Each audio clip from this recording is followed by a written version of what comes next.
नमस्कार। सुबह की फटाफट खबरों में आपका स्वागत है। पीएम नरेंद्र मोदी ने कहा है कि हमारी प्राथमिकता जम्मू कश्मीर में जमीन स्तर पर लोकतंत्र को मजबूत करना है। परिसीमन तेज गति से होनी चाहिए ताकि चुनाव हो सके और जम्मू कश्मीर को एक चुनी हुई सरकार मिले जो जम्मू कश्मीर के विकास पथ को ताकत दे। पीएम मोदी ने ट्वीट कर कहा है कि हमारे लोकतंत्र की सबसे बड़ी ताकत एक मेज पर बैठने और विचार का आदान प्रदान करने की क्षमता है। मैंने जम्मू कश्मीर के नेताओं के लोगों को खासकर युवाओं को जम्मू कश्मीर को राजनीतिक नेतृत्व देना है और यह सुनिश्चित करना है कि उनकी अपेक्षाएं पूरी हो। इस बीच प्रधानमंत्री के साथ सर्वदलीय बैठक के बाद पीडीपी डेमोक्रेटिक के नेता मुजफ्फर हुसैन बैग ने कहा कि बैठक बहुत शानदार हुई। मैंने कहा कि 370 का मामला सुप्रीम कोर्ट में है। उन्होंने कहा सुप्रीम कोर्ट का धारा 370 के मामले पर फैसला करेगा। मैंने धारा 370 की कोई मांग नहीं रखी। बैठक के बाद बेग ने कहा कि जम्मू कश्मीर अपनी पार्टी के अल्ताफ बुखारी ने कहा कि 370 का मामला सुप्रीम कोर्ट में है तो उस पर क्या बात होती। दुख तो हुआ, इसकी शिकायत जरूर लोगों ने की, लेकिन जब मामला सुप्रीम कोर्ट में है तो इसका फैसला सुप्रीम कोर्ट करेगी। दोस्तों और आज जानते हैं पीडीपी क्या कह रही है खासतौर से इस वार्ता को लेकर। पीडीपी चीफ महबूबा मुफ्ती ने एक बार फिर पाकिस्तान प्रेम का उनका सामने आया है। उन्होंने कहा है कि पाकिस्तान से बातचीत का राग अलापते हुए कहा कि सरकार को पाकिस्तान से बात करनी चाहिए। आप चीन के साथ बात कर रहे हैं, लोगों को कोई इन्वॉल्वमेंट नहीं है। अगर आपको पाकिस्तान के साथ बात करनी पड़ी तो करनी चाहिए, इससे कश्मीर के लोगों को सुकून मिलता। जी हाँ, और इस पर हम चलते हैं किसान मोर्चा में क्या कुछ हो रहा है।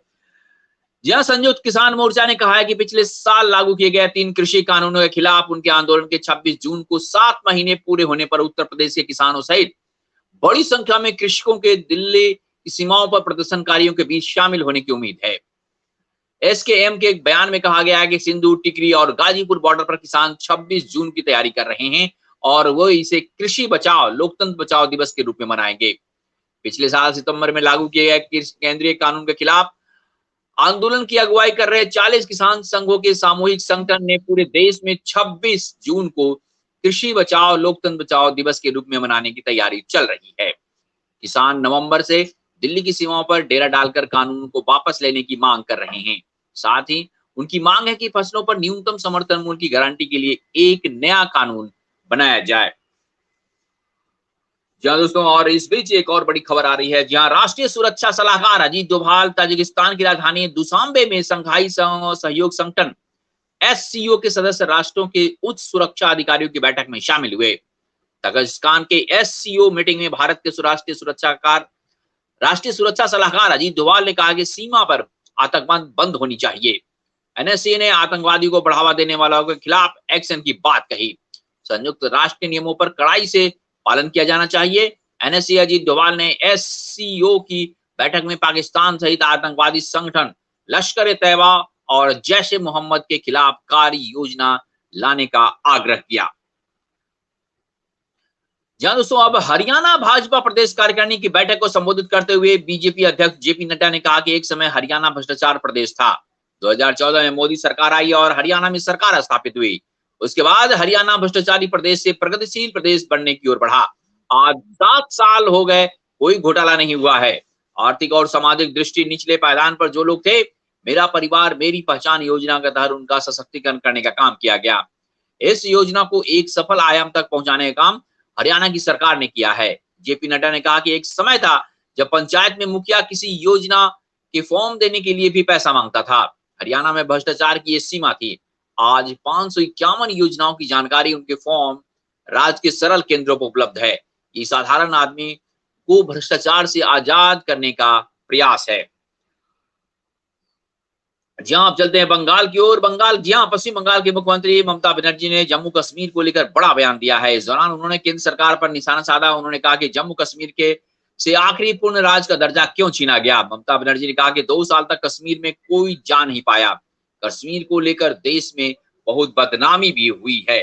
जहां और इस बीच जब हम चलते हैं उत्तर प्रदेश सरकार ने सूक्ष्म लघु एवं मध्यम उद्यम विभाग के तहत संचालित मुख्यमंत्री युवा स्वरोजगार योजना के क्रियान्वयन हेतु 50 करोड़ रुपए की धनराशि की स्वीकृति प्रदान कर दी है। इस योजना के तहत मौजूदा वित्त वर्ष 2021 और 22 में 100 करोड़ रुपए का बजट का प्रावधान किया गया है। केंद्रीय शिक्षा मंत्री रमेश पोखरियाल निशंक ने सोशल मीडिया के माध्यम से छात्रों से संवाद करेंगे। जहां आज ही संवाद करने वाले हैं। 10वीं एवं 12वीं बोर्ड के संबंध में उनके सवालों का जवाब भी देंगे। कोविड-19 महामारी के फैलने के कारण 10वीं और 12वीं बोर्ड परीक्षा रद्द कर दी गई थी।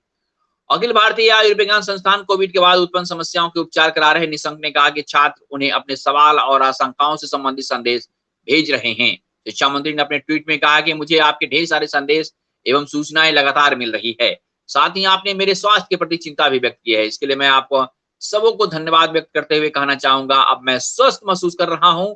और उन्होंने कहा कि आपके जो संदेश हैं उनमें आपकी कुछ आशंकाएं भी व्यक्त हुई है, लेकिन अस्पताल में चल रहे अपने उपचार के कारण आपसे संवाद नहीं कर पा रहा था। जहां आप चलते हैं रिलायंस के, एक बड़ी खबर आ रही है। रिलायंस इंडस्ट्री लिमिटेड के अध्यक्ष मुकेश अंबानी ने कहा है कि कंपनी की इकाइयों में हिस्सेदारी, बिक्री, राइट्स इशू और परिसंपत्ति मौद्रीकरण के जरिए 3.24 लाख करोड़ रुपए की पूंजी जुटाई गई, जो कि एक रिकॉर्ड है। अंबानी ने शेयर धारकों को संबोधित करते हुए कहा कि कंपनी ने डिजिटल इकाई, जियो प्लेटफॉर्म और खुदरा उद्यम के शेयर बिक्री, राइट्स इशू और परिसंपत्ति मौद्रीकरण में हिस्सेदारी की बिक्री के जरिए 3,24,432 करोड़ रुपए की पूंजी जुटाई है। उन्होंने कहा कि RIL ने 44.4 अरब अमेरिकी डॉलर जुटाए हैं, जो वैश्विक स्तर पर एक साल से किसी भी कंपनी द्वारा जुटाई गई अब तक की सबसे बड़ी पूंजीगत राशि है। यह वैश्विक निवेशकों द्वारा भारत की वृद्धि क्षमता में विश्वास को दर्शाता है। या दोस्तों, तो ये थी सुबह की फटाफट खबरें। और भी खबरों के लिए बने रहिए हमारे साथ और हमें दीजिए इजाजत। नमस्कार, शुभ दिन।